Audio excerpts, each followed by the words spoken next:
مفتی طارق مسعود کے بیانات کے لیے طارق مسعود آفیشیل کو سبسکرائب کریں۔ طارق مسعود آفیشیل۔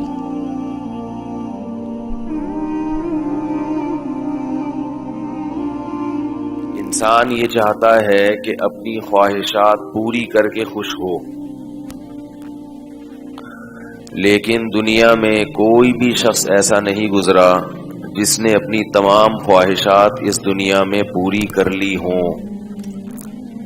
سمجھ رہے ہیں بات کو؟ دنیا میں کوئی بھی ایسا شخص نہیں گزرا جس نے اپنی ساری خواہشات پوری کر لی۔ کچھ نہ کچھ معاملہ اٹکتا ہی رہتا ہے، اور انسان کامیاب وہ نہیں ہے جس کی خواہشات پوری ہو جائیں۔ یہ دنیا کی سب سے بڑی بھول ہے۔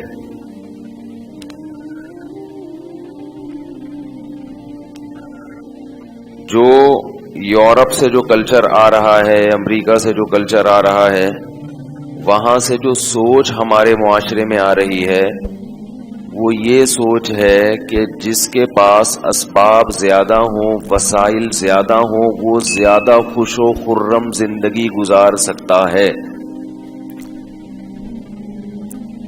یہ سوچ 100% بولو بھائی غلط ہے۔ کیوں غلط ہے؟ دلیل تو ہوگی نا غلط ہونے کی۔ ایسے ہی تو نہیں بیٹھ کے پھینکتے رہو، کچھ بھی بولتے رہو، وہ غلط ہے۔ بھائی مسئلہ یہ ہے کہ اللہ تعالیٰ نے انسان کو کچھ ایسا لچکدار بنایا ہے کہ جب ہم یہ کہتے ہیں نا کہ ساری خواہشات پوری ہوں تو یہ خوش رہے گا، تو یہاں ہم ایک ٹیکنیکل فالٹ کر رہے ہوتے ہیں، یعنی ایک ٹیکنیکل غلطی کر رہے ہوتے ہیں۔ یعنی ہماری اس بات میں ایک ٹیکنیکل فالٹ ہوتا ہے۔ وہ فالٹ یہ ہوتا ہے کہ ہم یہ بھول جاتے ہیں کہ ساری خواہشات کسی کی پوری ہو نہیں سکتی۔ اس لیے سوال یہ پھر پیدا ہوگا کیوں نہیں ہو سکتی؟ سوال پیدا ہوگا نا کیوں نہیں ہو سکتی بھائی؟ اس کا جواب یہ ہے کہ آپ جن چیزوں کو خواہشات سمجھ رہے ہو وہ خواہشات نہیں ہیں۔ خواہشات کی ڈیفینیشن ذرا مختلف ہے۔ آپ کو لفظ خواہش کو ڈیفائن کرنے میں غلطی ہوئی ہے۔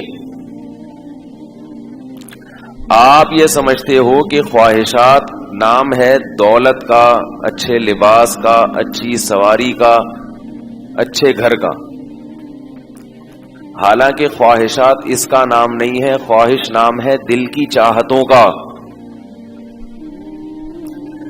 بہت مشکل ہے بھائی سمجھانا۔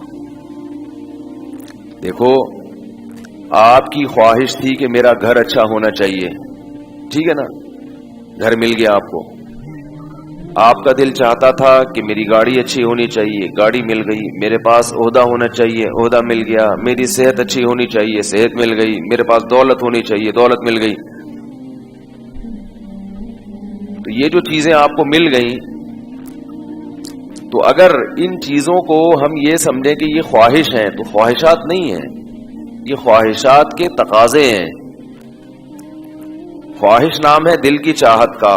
وہ چاہتیں کبھی بھی ختم نہیں ہوتی۔ گھر ملنے کے بعد اگر چاہت ختم ہو جائے نا، پھر تو آپ کی یہ والی خواہش پوری ہو گئی۔ اکثر گھر ملنے کے بعد اس سے بڑے گھر کی خواہش پیدا ہو جاتی ہے، اور اگر بڑے گھر کی نہیں بھی ہوئی تو کسی اور چیز کی پیدا ہو جاتی ہے۔ گھر مل گیا، اب شادی بھی ہو جائے۔ کیا خیال ہے؟ شادی ہو گئی تو اولاد بھی ہو جائے، بیگم کا مزاج سیٹ ہو جائے، وہ کبھی بھی پیٹ بھر ہی نہیں سکتا۔ دنیا میں اگر کوئی پرسکون زندگی کی ڈیفینیشن یہ بیان کرے کہ جس کی ساری خواہشات پوری ہوں، تو یہ ایسا ہی ہے جیسے کوئی یہ کہے کہ میں اس وقت خوش ہوں گا جب سورج مغرب سے نکل جائے۔ قرآن میں اللہ نے بتایا حتی یلج الجمل فی سم الخیاط،